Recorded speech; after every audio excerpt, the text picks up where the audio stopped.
the outside of my home because I think that this is the way university should be and this is the way university is now. And so I'm working in the Nopales and the Magueyes, and this is the way university is intended to be. And I think that the nature is forcing us back there. So bienvenidos, bienvenidex to Our Lady of the Lake University Raza Heritage 2020 presentation towards a more inclusive pedagogy, utilizing an anti-colonial lens by Dr. Valerie A. Martínez. My name is Deborah Coetzpal Vasquez, and I'm an associate professor and visual arts program head here at Our Lady of the Lake. I am a Chicanx activist and educator of Papayaya, Lipan, Apache, and Mexican descent. I have the privilege and am honored to present the two outstanding mujeres today, Laura Yoaltlahuis Rios Ramirez, who will open our event today in the manner of Mexica Chichimeca of the Nahualteca tradition, and Dr. Valerie A. Martínez, who is our featured presenter. My pronouns are she, her, they, and them. So, Laura, it's a little hard to Yoaltlahuis Rios Ramirez is Mexican-born Chicana pedagogue of Tepehuan, Huachichil, Chichimeca, French, and Spanish descent. Trained in circle keeping, performance art, and community organizing.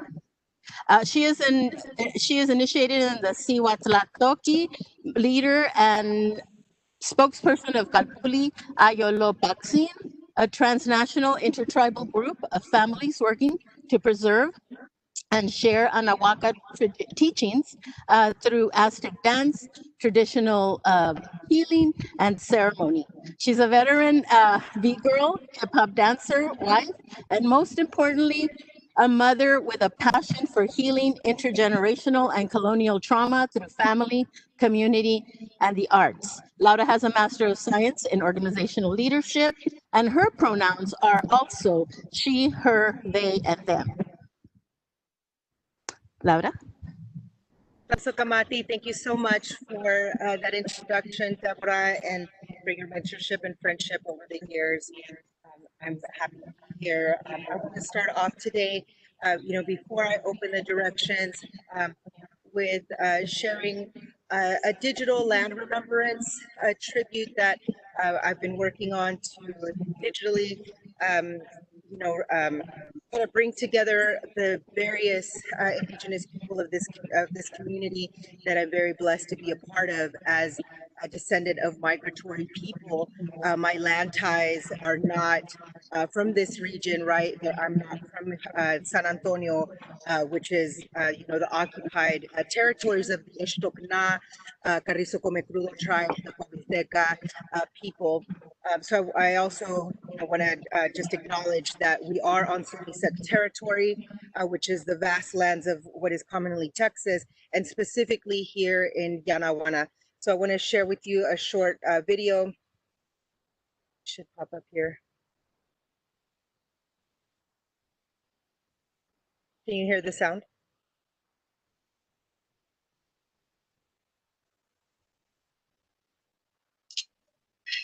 Can you hear the sound? Push play real quick. There you go. No, not yet. So there's a function whenever you share the content where you can enable the sound. Randall, do you mind really quickly like showing her how to navigate that so that way we can enable the sound on it?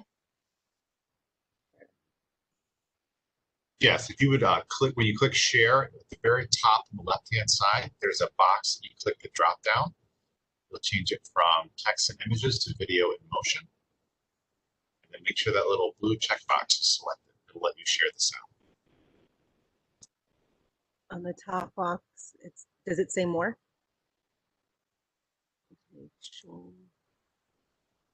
When you click the share button. So you may need to stop sharing right now and then click share again. And right at the top left corner of that window that opens when you click share. Where it says share content? Yes. Or where it says stop?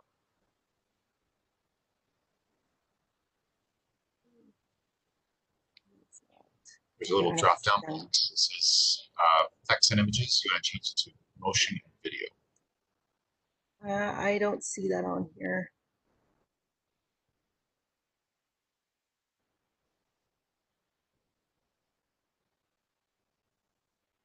I don't see that option. It's a YouTube link. Yeah, let me go ahead Yeah, and just send if you the YouTube link. yeah, if you put it in the chat, Randall, I'll make you a panelist, and then if you can share it, that would be awesome. Sorry about that. If that's okay.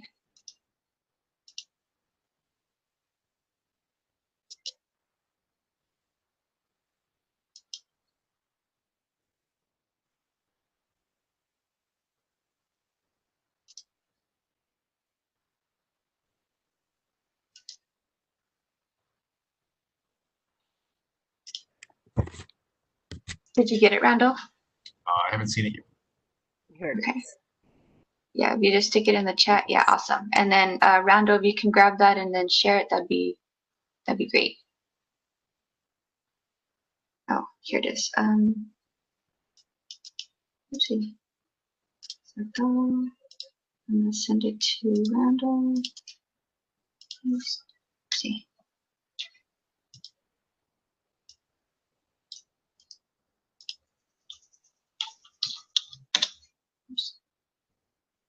Okay.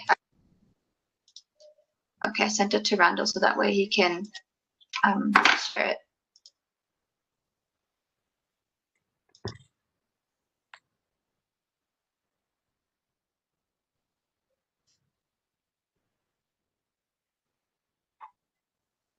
Thank you for your patience. Oh, awesome. Thanks, Randall. Thank you.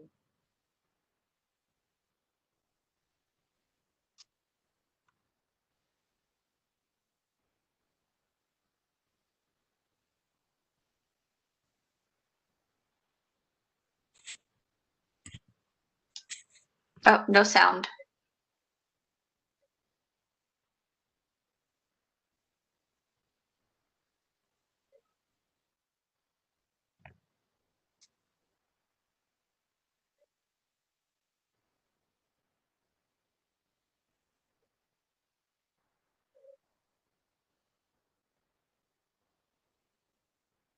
It started playing a little bit on my end and it sounded really, really nice. I liked it. We'll get it going, y'all. Thank you so much, everybody, for your patience. This is very important to us, so we really appreciate your patience.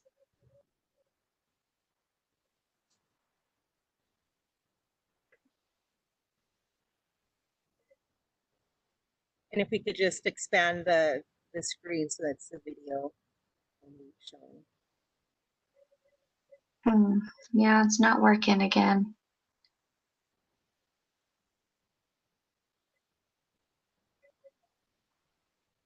Maybe because she's muted. Anything, Randall? Oh, there it goes. Can we restart I can it? hear the sound, but I don't see the video.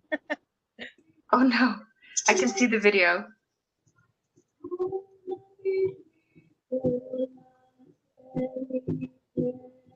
We acknowledge that we are visitors on this land. We are visitors in Yanaguana, the heart of the springs on Somisek territory.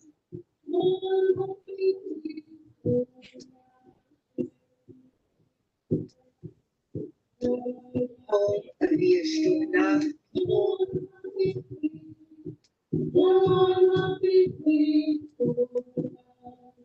Of the Huahuiteca people.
Thank you, Randall.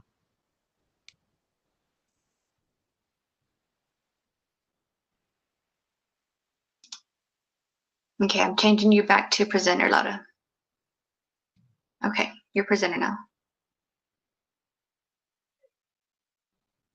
I can't unmute myself. You're unmuted. We hear you. Okay, cool. Because it still has the little red microphone like crossed out. Okay, so you can hear me? Mm-hmm. Okay. So thank you for your patience. I just feel it's really important, especially, you know, as a keeper of the tradition that I keep as a Nahuatlaca, person of this continent of Anahuac, that we honor the territories where we're at, especially when we're not in our home, particularly homeland. So just honor my the Eshtoknak people that are native to these lands, and all those migratory people that have been displaced here, that have migrated here. What I would like to do is open the direction so that even in this virtual space, we can have that intention of creating a sacred circle amongst us, you know, creating a sacred space amongst us. So I have my copal here, I have my sanador here, offering it to the 7 directions, right? To the north, to the east, to the west.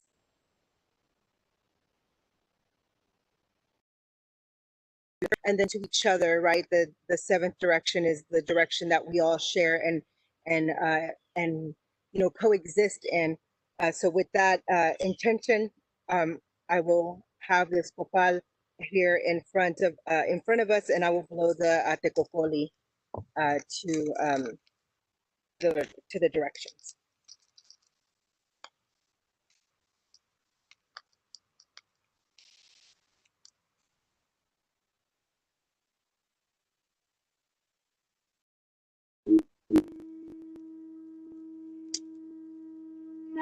We ask permission of the East, the direction of our awakening, the direction of our consciousness.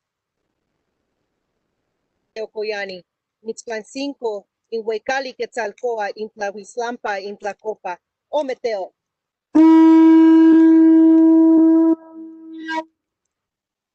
Now I'll turn to the west.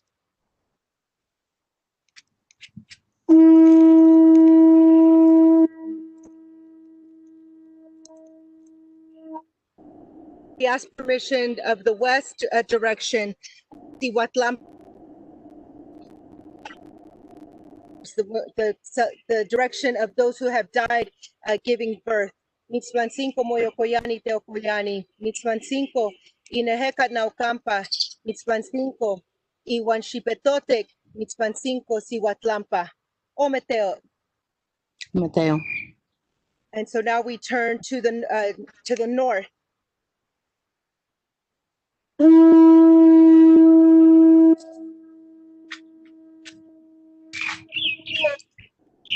We asked permission of the northern direction of Mictlampa, the direction of the ancestors, the direction of all that is unknown in our consciousness, all that is unknown in our creation, the great mystery. Mixpancinco moyokoyani teokoyani, Mixpancinco inehekat naukampa in Mictlampa, in Huaycali in Tezcatipoca Yayauki, O Meteo. Now we turn to the south.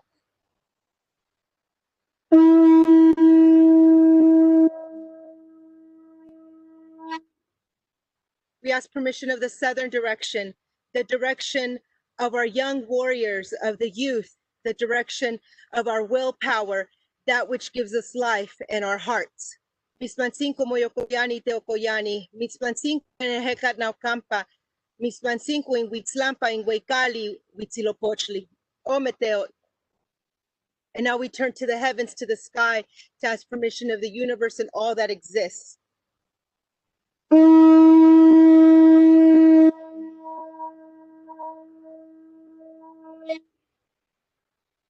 Mispancinco moyokoyani teokoyani, Mispancinco katnaukampa, Mispancinco Tonatiu, Inana Mesli, Inomeyokan, Tlasokamati. Now we turn to the earth.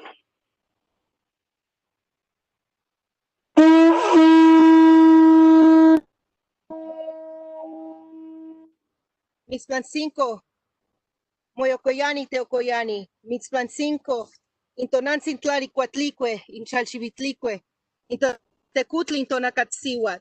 O Meteo, we ask permission of Mother Earth, of Father Earth, of that divine duality that sustains us and that sustains our lives and gives us sustenance. We ask permission in a good way. O Meteo. And now I turn to you on this screen in this way, imagining that if we were in this space together, we would be holding a sacred circle. We would be holding this space together and asking creation of your faces, of your hearts, of your own ancestors and lineages and all that you bring to these spaces. O Meteo.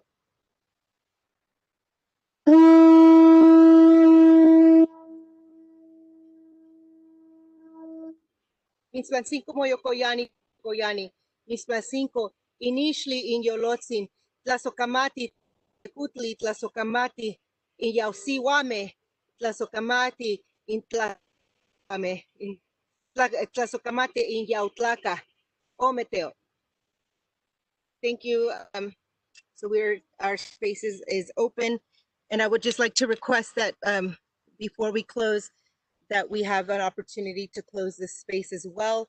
You know, I think a lot of times when we're asking for these blessings and these spaces, it's really important for us to ask permission and to also give thanks. So if we could just give a few moments at the end to blow the conch shell to the directions, that would be appreciated.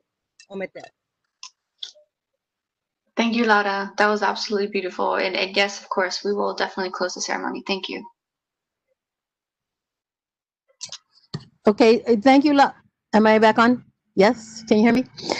Thank you, Laura, for those beautiful words, and may they fall directly on whoever needs to hear them, so that we can also be respectful of the remains of our ancestors, so that they are returned to their rightful place.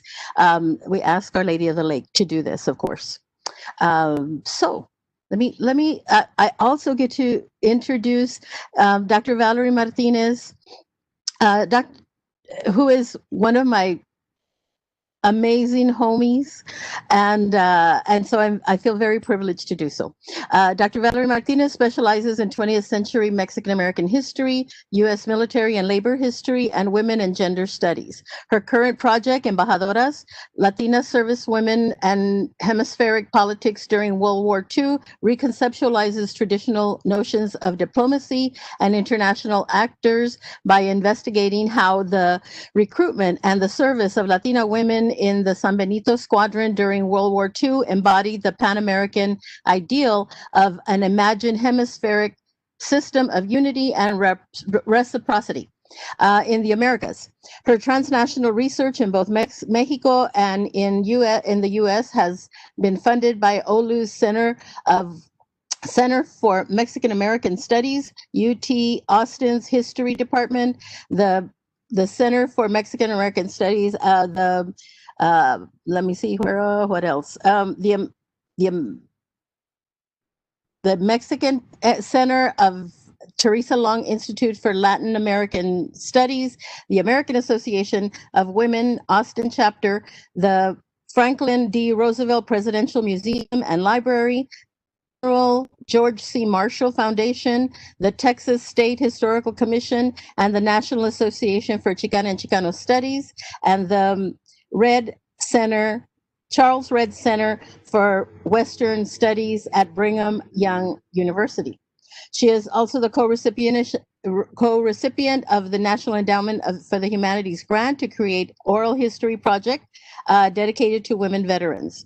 Dr. Martinez is a graduate of Texas Tech University with a BA and an MA, and from the University of Texas at Austin with her PhD. She was a postdoctoral research fellow at the Institute of Historical Studies at UT Austin and is currently an assistant professor of history at Our Lady of the Lake University in San Antonio, Texas. Her pronouns are also she, her, they, and them. Thank you so much, Dr. Martinez. Gracias, Deborah, and gracias, Laura. Again, that was. I echo in the chat. It was amazing. So I really appreciate you both. So let's begin. So over the summer, in the midst of the turmoil across the nation and on our own campus, several Our Lady of the Lake University faculty members issued a larger statement against the ongoing multiple forms of violence and oppression that have continued to plague our country.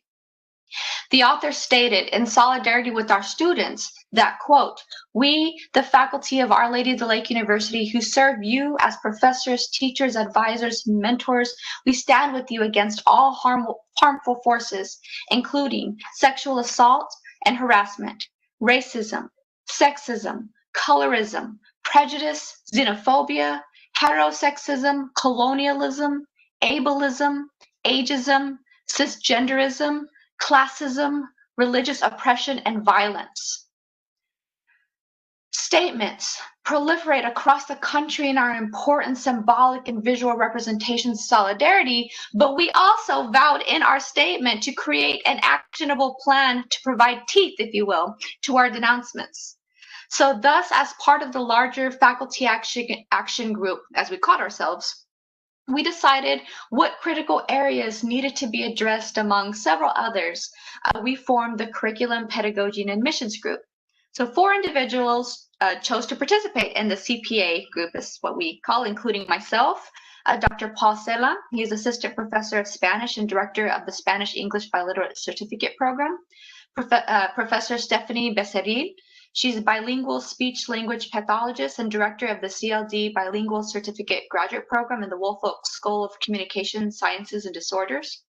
And Dr. Carol Jeffries Horner. She's professor of Computer Information Systems and Security and graduate program head of Information Systems and Security. So we, as a group, came together and decided we put ourselves on this committee, and our charge was to, quote, review OLU curriculum, pedagogy, and admissions practices as it relates to identity and the multiple isms that you heard in the larger faculty statement.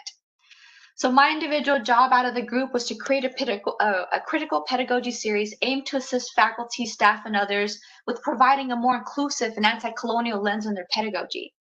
The goal is for participants such as yourselves to critically examine your curriculum, your syllabi, and/or student engagement strategies and ways to engage and discuss and foster a more inclusive pedagogy and environment for our students. So we created an entire year's worth of events, beginning with this introductory talk and concluding in April of 2021. The topics parallel larger discussions in educational institutions across the country, and we hope that our expertise as a faith-based institution that is built upon a social justice foundation, espoused by our founding order of the Congregation of the Sisters of Divine Providence, we hope that we can assist you in these transformative practices. If you are one of the educators that has already been doing this work, I express my gratitude to you and your foundational work. And before I begin my qualitative secondary analysis and personal practices in utilizing an anti-colonial lens, I would like to first outline the rest of our critical pedagogy series. So I'm going to, pray that this works, and I'm going to share the flyer with you. I need to make myself presenter. Okay, we're learning this WebEx and these technologies, y'all. We are mastering. I'm sure every one of us has dealt with something one way or another. So we feel you, and we are here with standing by you. Okay, so hopefully you can see this. So again, this is kind of the larger series that we have created for the larger public, not just here in here at Our Lady of the Lake University, but here across the community and wherever you are right now tuning in. So on Monday, November 9th, Dr. Candice Cepeda de Leon, Doctora Candice de Leon Cepeda will lead a discussion on anti-racist pedagogies, theories, and practices. Dr. Cepeda is a Tejana and Chicana feminista rhetorician. She's Associate Professor of English and serves as Chair of the Department of Undergraduate and Graduate English and the Rubén M. and Verónica Salazar Escobedo School of Mass Communication and Theater. She is also the co-editor of the new text Teaching Gloria Anzaldúa, Pedagogy and Practice for Our Classrooms and Communities. Dr. Cepeda's workshop will introduce an overview of anti-racism and anti-racist pedagogy. She states, quote, "It's my intent to create a space of mutual respect where you can leave with essential information about these topics, and together we can engage in civil dialogue on how anti-racism pedagogy can strengthen our praxis as professors, scholars, administrators, staff, and campus leaders." We will have a syllabus redesign workshop for those who need it the following Monday, November 16th. And then we'll kick off the year on January 21st with Professor Stephanie Becerril, who will lead a workshop entitled Creating Disability Awareness. Professor Becerril is also will be graduating with her PhD this semester, so congratulations to your upcoming graduation. Her doctoral research is on the pedagogical experiences of school-age English language learners during reading interventions in English. Professor Becerril's workshop offers an introduction into the social model of disability contrasted with the medical model of disability. Participants, she states, will learn about ability as one of the less often recognized dimensions of diversity, i.e. race, ethnicity, gender, and sexual orientation, and will be offered several examples of ways they can create or work to create a culture of inclusion in their courses. Participants will also have the opportunity to explore their own thoughts, attitudes, and beliefs about working with students with disabilities. Her redesign workshop will be Monday, January 25th. And then on Thursday, February 25th, we will have Dr. Rosalind Evans, who will lead a workshop on gender and sexuality inclusive and responsive pedagogy entitled Moving Beyond the Binary, Illuminating Inclusivity in Academia. Dr. Evans is an assistant professor with the Wharton School of Social Service at OLU. She's also a Safe Zone Ally Facilitator, co-founder of the Thrive LGBTQ support group, and one of the co-faculty advisors for the Alliance student organization here at OLU. Dr. Evans' workshop will offer discussions on various concepts of gender, gender expression, sexual orientation, and intersectionality. Dr. Evans states, while exploring this terminology, we will discuss ways of moving beyond the binary in our pedagogical practices. In addition, the workshop will include techniques that can be utilized to create inclusive and welcoming spaces that respect diversity of individuals as intersecting identities. Her syllabus redesign workshop is Monday, March 1st. On March 25th, we have Dr. Jane Grovejan, who will lead a workshop on liberation theology entitled Meeting a God Who Refutes Crucifixion and Those Suffering Our Contempt. Dr. Grovejan is a classically trained Catholic theologian who delights in teaching and learning about justice in all things. She specialized in applied theology in contemporary context as invitation into social justice, where she is known sometimes for silliness and always engagement in the classroom. Dr. Grovejan states her workshop offers an introduction into two prominent voices within classic liberation theology as it emerged from deadly Latin American poverty and North American constancy of racism. Offering as a starting point of God's advocacy for those most reviled, she states we are invited into a path of conversion that requires risk and daring solidarity that is supposed to make us uncomfortable. She continues, join me as we unfold a corner of discomfort awaiting us in the meeting of a God who abides with the oppressed. No longer centered in dogmatic professions of faith, I hope to invite you into a revenue where we will see Christ in crisis today. What will a liberation theology require of us in 2021, she asks. Her redesign workshop will be Monday, March 29th. We will close our series with two outstanding professors, Drs. Aimé Villarreal and Renee Linda Arana Bressler, where they will co-lead a workshop looking at DACA and undocumented students within the context of xenophobia. Dr. Aimé Villarreal is director for the Center for Mexican American Studies and Research and program head of Mexican American Studies at ALU. Dr. Renee Linda Bressler is an associate professor of sociology at Our Lady of the Lake University, both at Our Lady of the Lake University. This workshop will look at DACA and undocumented students here within the context of xenophobia, and we will we will discuss the value of teaching about immigration as a tool to combat xenophobia in the U.S. Participants will learn that immigration is a driving force in the rise of nationalism across the globe. By exploring the history of U.S. immigration within this global context, participants will have the opportunity to explore their own family's immigration stories, as well as gain a deeper understanding of the social forces that affect immigrants' experiences, including students, within our current immigration system. So I hope the syllabus redesign workshop will be the following, I think Monday, sorry, I didn't put that one on there, April 22nd. So I hope you're all available to participate in the rest of our series.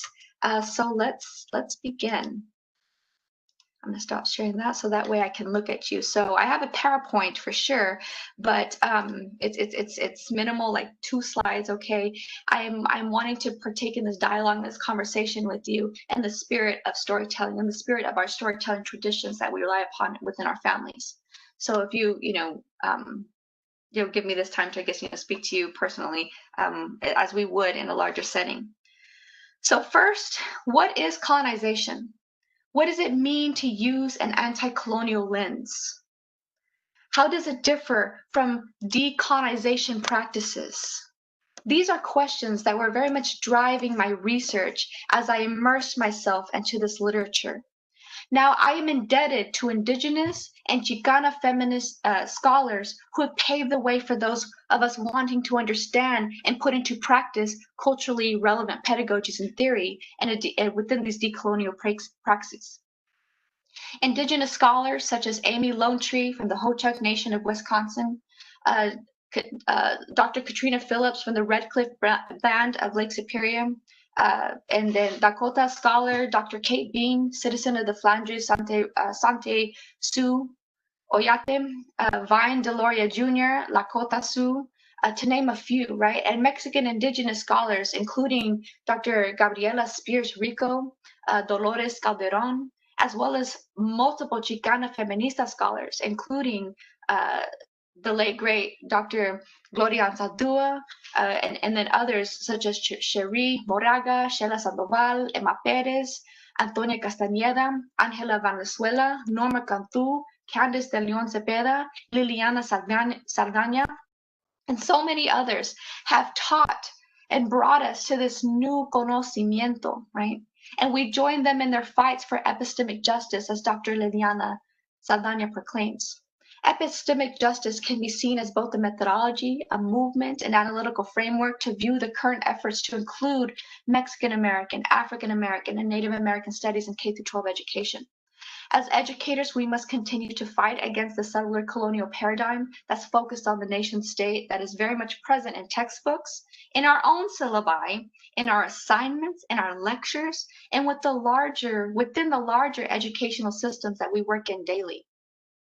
Indeed, settler colonialism is ever present in, again, these educational systems, as argued by several scholars. And we must recognize how, quote, the invisibilized dynamics of settler colonialism mark the organization, the governance, the curricula, and assessment of compulsory learning.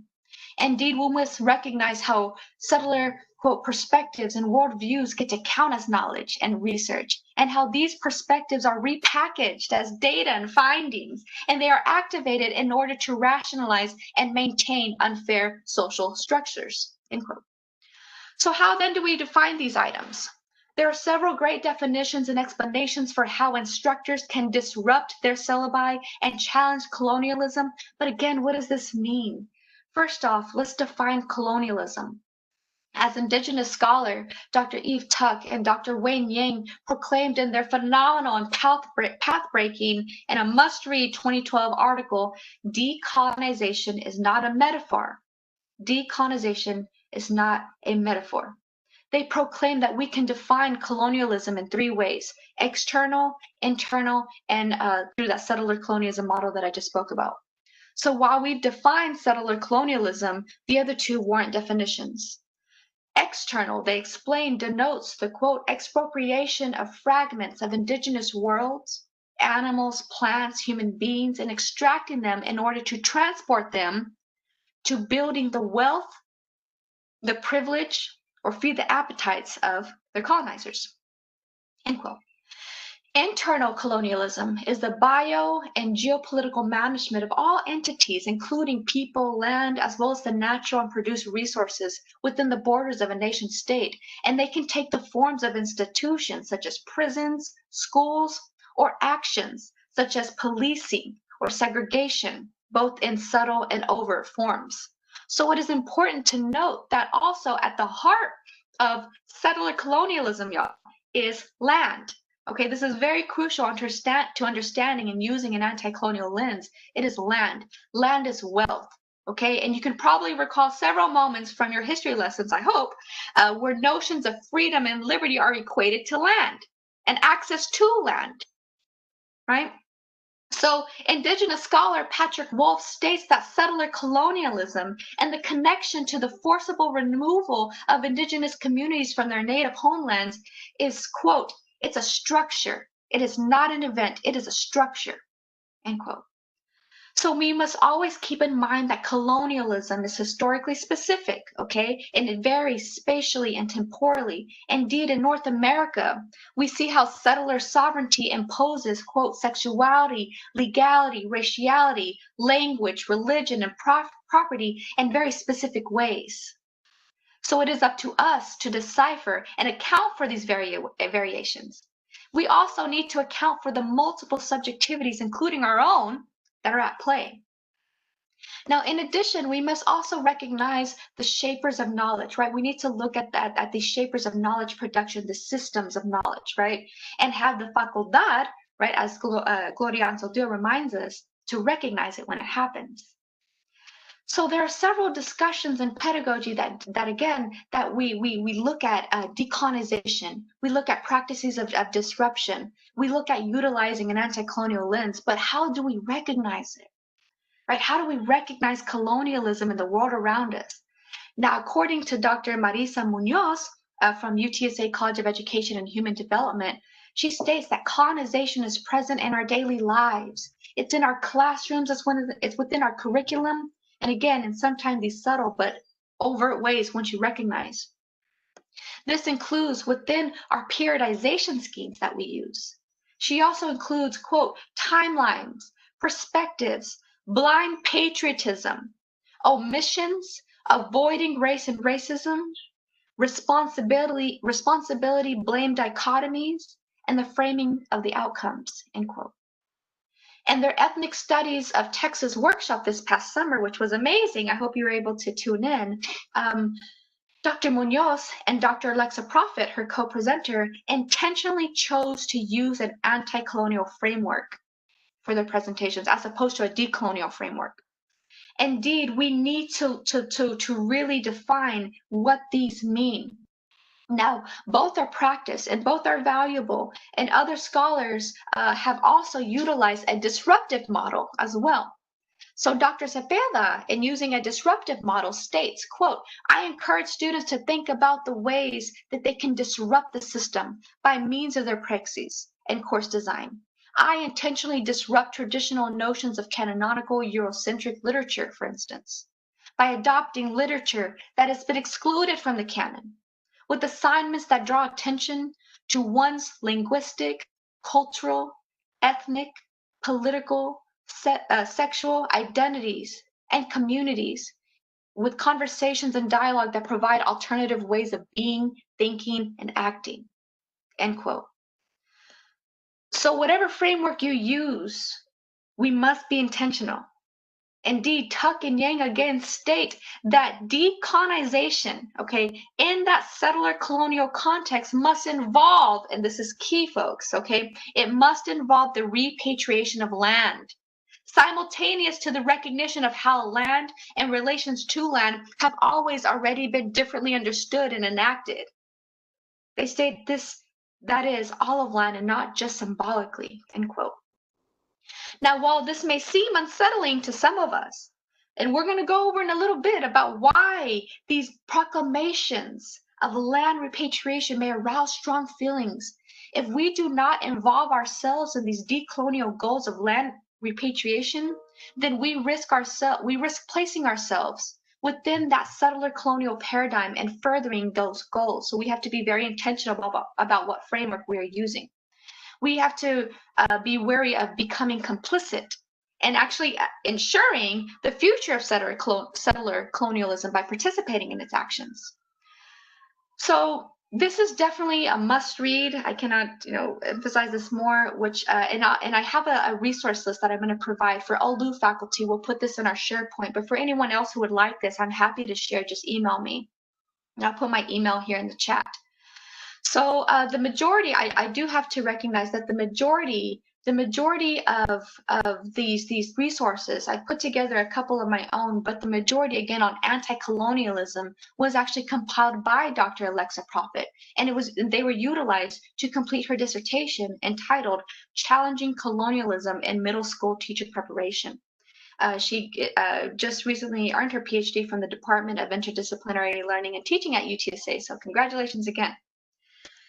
All right, so then all of these, there's so much things floating through your mind right now. So then how do we do it, right? How do we do this? How we understand what's kind of at work here. So how do we do this? So as a public and digital and oral historian who specializes in Mexican American studies, I come at this from a particular angle, utilizing my core discipline training, which we also need to disrupt in our own respective fields. We can honestly take a cue from anthropology right now and their anthropolocura movement, right? So Dr. Aimé Villarreal, Dr. Gregorio Gonzalez, and Dr. Davi Garcia actually speak more on this movement in a podcast that was released this past Indigenous Peoples Day, and I'll include that as well in our resource list. So again, how do we do this? So I'm gonna share again my one little PowerPoint that I have here. It's very, you see, it's honestly 2 slides here. So here we go. Let me see if I can make that bigger. Okay, there we go. So everybody can see this, I hope. So again, how do we do this? So let's look at these practices that we can kind of take to start working at using an anti-colonial lens. So first, it really very much involves critical self-reflection. Okay, critical self-reflection. We need y'all to recognize our own vulnerabilities, our needs, our desires, and our complicity. Okay, sometimes that's very difficult to do, right? This critical self-reflection, but it's necessary if we're going to impart on this work. So we need to have we need to recognize again those structures of knowledge that have been created. We need to disrupt those colonial constructs.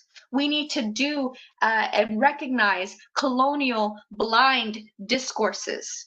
Okay, as Mexican indigenous scholar Dolores Calderon reminds us and calls them, okay, these are essentially those pernicious, invisible, dominant ideological models in our education system, whereby education in the US, she states, quotes, normalizes Western knowledge organization and assumptions. It promotes Western notions of being. This is metaphysics, right? And it promotes Westernization of knowledge and its institutionalization through means perceived as neutral. Okay, end quote. Now this is very tough to do, y'all. This is very, very tough to do. So while we are recognizing this, this means that you as an educator, you as a participant here, you have to do the hard work. Okay, you have to immerse yourself in the literature. You got to watch the webinars, you got to listen to the TED Talks, you got to listen to the community, right? You got to listen to your elders. And what Dr. Monica Munoz Martínez in her book states or calls the vernacular history making, right? This talking to your elders as a way to deconstruct these colonial forms of knowledge, right? So that's one way.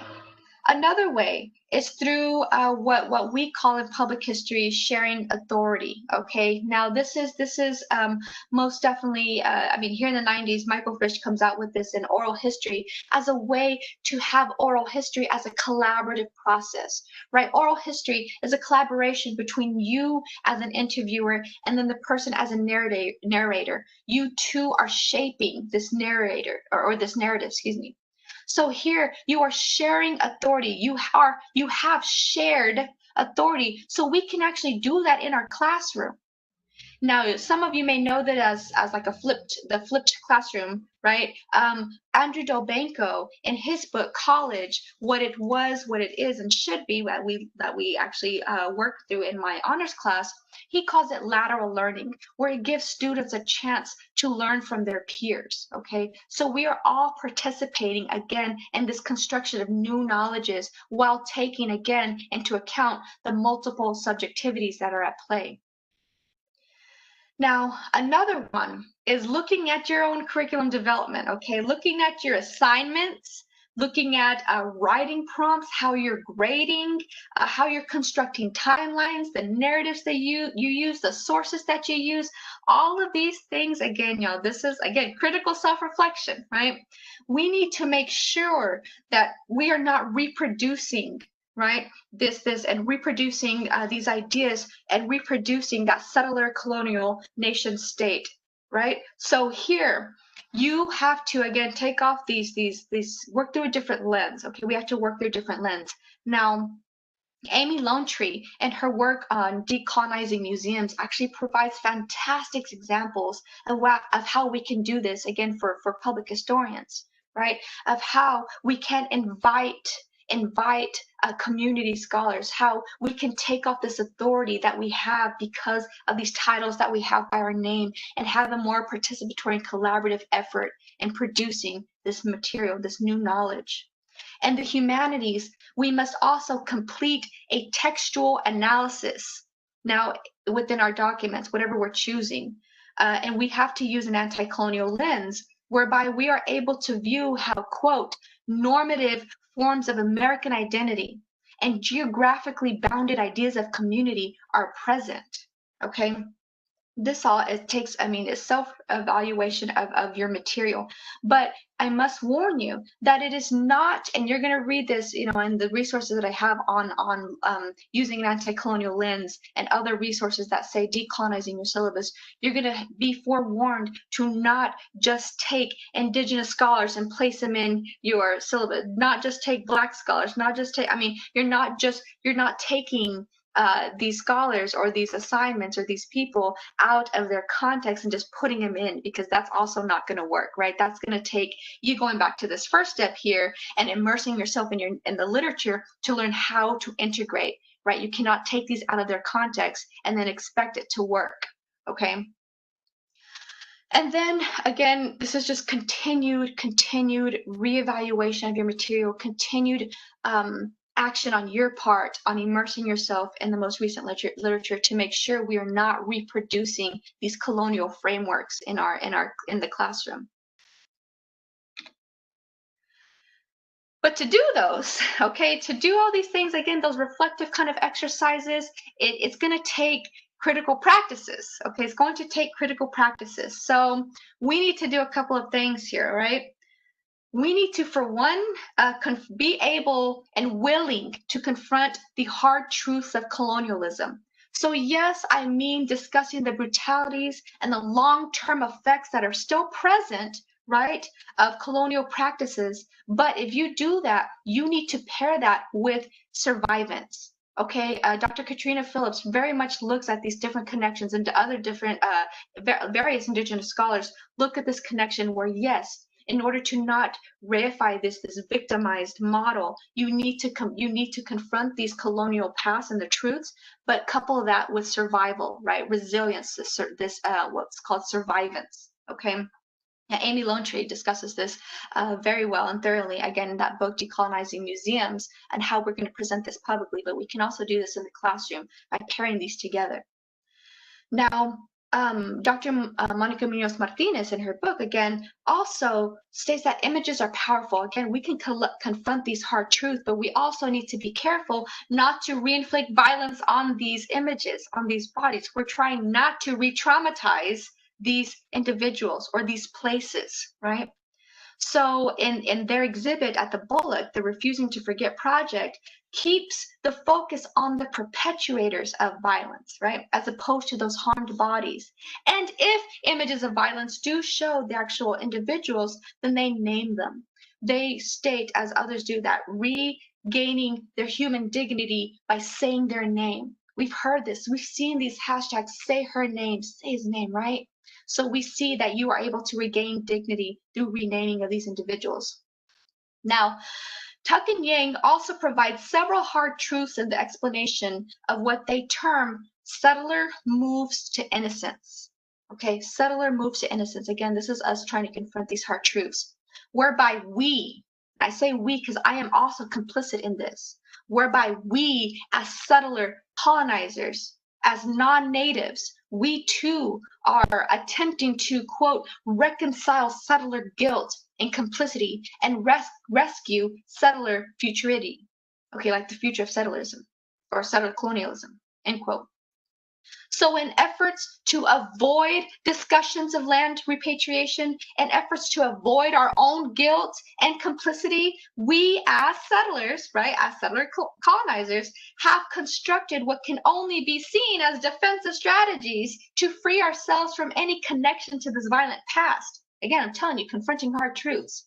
So even as people of color, we are some, right, not all, but we as non-natives, we too must recognize our complicity. So as Tuck and Yang proclaim, quote, in this set of settler colonial relations, colonial subjects who are displaced by external colonialism, as well as racialized and minoritized by internal colonialism, they still occupy and settle indigenous stolen land, right? They still occupy and settle stolen indigenous land. Settlers are diverse. They are not just of European descent, and they include people of color, even from other colonial contexts, end quote. So while notions of solidarity and coalition building are beautiful, and we strive as a community to promote these efforts, we also need to recognize the incommensurability of our struggles. But there's beauty in that too. Okay, there's beauty in that too. Because, y'all, by recognizing that Indigenous peoples are a sovereign people, a sovereign nation, okay, with their own sets of practices, ideas of governance, spirituality, etc., as well as recognizing that, quote, slavery was debilitating, end quote, as Ibram X. Kendi rephrases using anti-racist language. And by recognizing the form of state-sanctioned violence against ethnic Mexicans along the U.S. border, as the Refusing the Project reminds us, again, by recognizing these unique experiences without constructing hierarchies of oppression, we can move towards actionable items and healing. That will take collaboration, as I explained before, right? That will take collaboration with our community members. Okay, that is not just me as a historian with a PhD saying, here, this is how I'm going to frame it. That is me asking you, how do we frame your history or our history, right? It takes intense collaboration. We can do that in the classroom as well, right? And then lastly, or I guess, penultimate, looking at, because I know my time is coming up here, looking at reconciliation. Truth and reconciliation as a pair are not always productive goals. Again, hard truths, right? Reconciliation does not always have to be the end goal. Okay? We do not have to have reconciliation in order to have these type of practices. Sometimes while we're trying to heal, how can we force reconciliation upon a people whose struggles we are trying to immerse ourselves in and understand. So truth and reconciliation, I don't believe, or as not just me, right, as several of the literature that I've read, again, this is a qualitative secondary analysis, reconciliation is not always an end goal. So again, these processes are ongoing, and they take a hard look at ourselves, at our work, at our research methodologies, and this is not just limited to the humanities, okay? This can be done through multiple disciplines, and in the resource sheet that I'll share with everybody, it includes us on social work using an anti-colonial lens in the research methodology. It has it for botany, for math, and we also have the Mexican American Studies Institute, or the UTSA has a Mexican American Studies Academy that also teaches K through 12 teachers how to do these within their classroom. If you want more on that, message me and I can put you into contact with Dr. Liliana Saldana, and they also look at anti-colonial practices in math. So that's all I have. And Laura, would you like to close the the discussion? And thank you all for participating. I appreciate your patience and your time.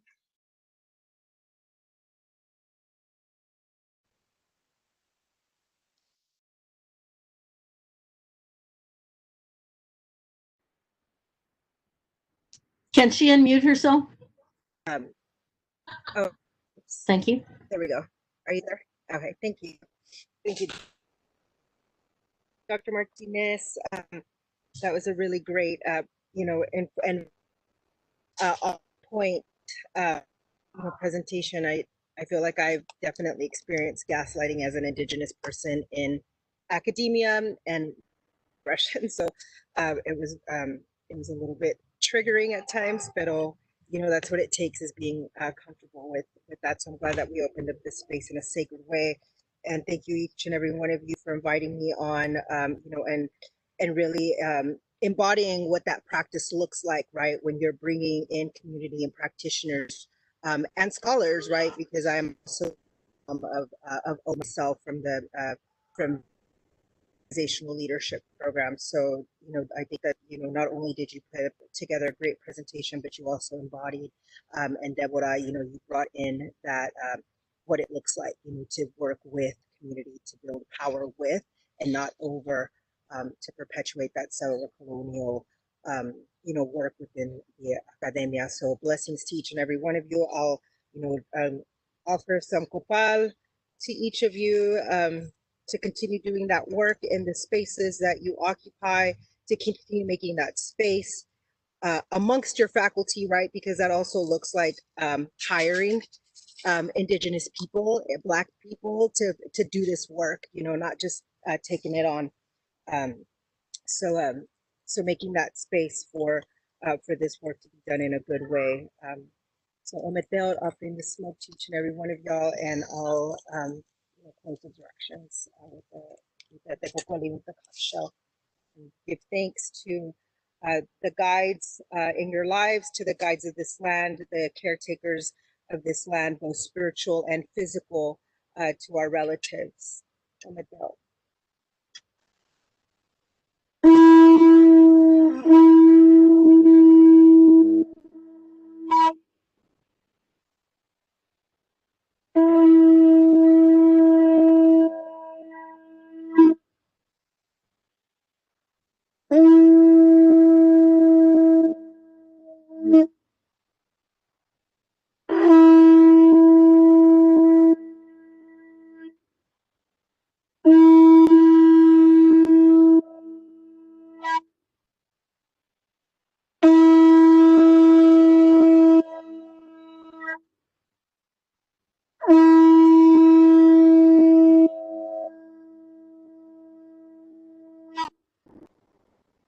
And I'll offer a song to close. Tlasokamat, tlasokamat, tlasokamati, weye o mete ye o tlasokamat, tlasokamati o mete he ana he ne o we. Tlasokamat, tlasokamat, tlasokamati, weye o mete ye o tlasokamat, tlasokamati. Ometeo heana hene oe we ometeo tlasokamati ometeo heana hene oe ometeo tlasokamati. Thank you.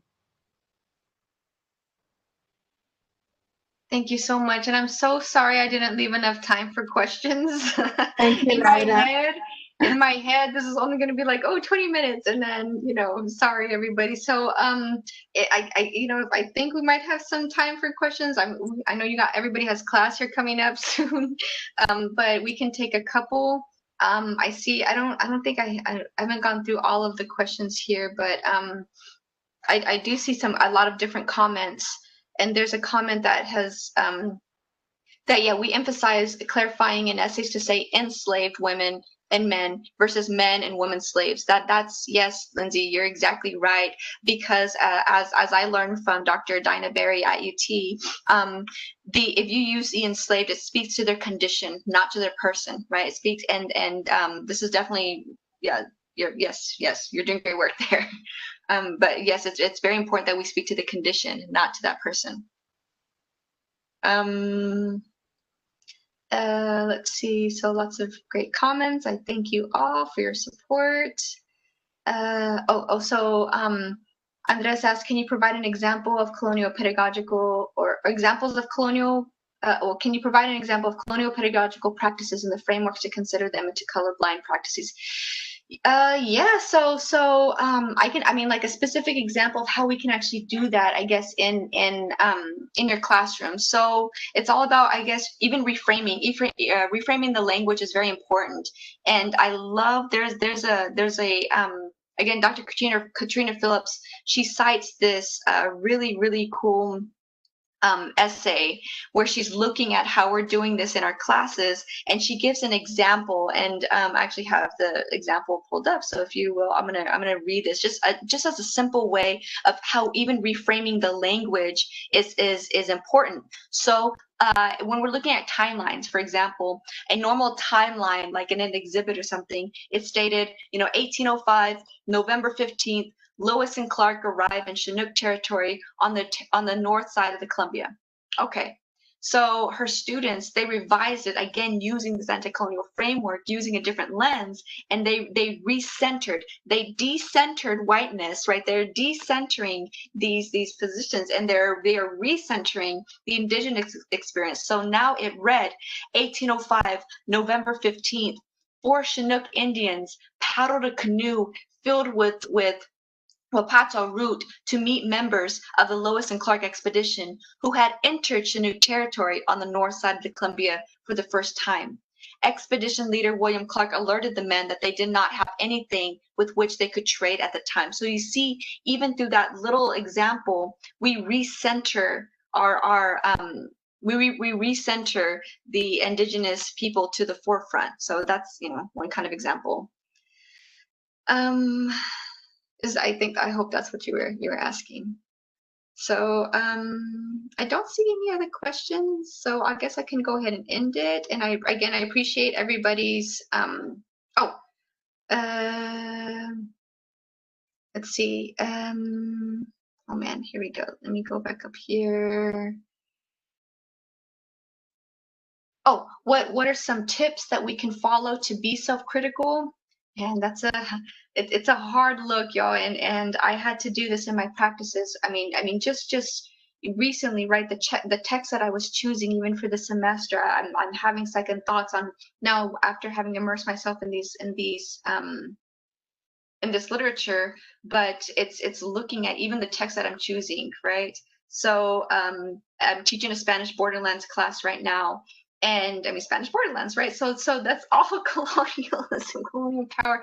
So in recent semesters or past semesters, I chose looking at Cabeza de Vaca's account, because we know from Cabeza de Vaca's account, he provides different explanations and viewing of indigenous peoples, but right now there's no excuse for using that account anymore, when there's so many indigenous works that actually speak to that specific experience that we can use. So it can be, again, in just even looking at the text, but understanding even an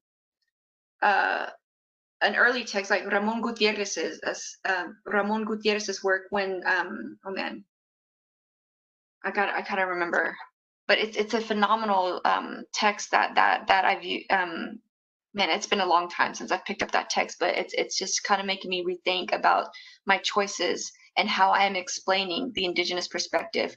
Dr. Juliana Barr's when Peace Came in the Form of a Woman. So Dr. Juliana Barr really also looks at that indigenous woman experience, which is very important, and I use her work to really look and interrogate Spanish colonialism. So that's kind of another way. So self-critical, looking at my previous text, and how can I make changes myself to where I am not also reinforcing Spanish ideas of indigeneity, for example, as we're reading Cabeza de Vaca's text or something. I think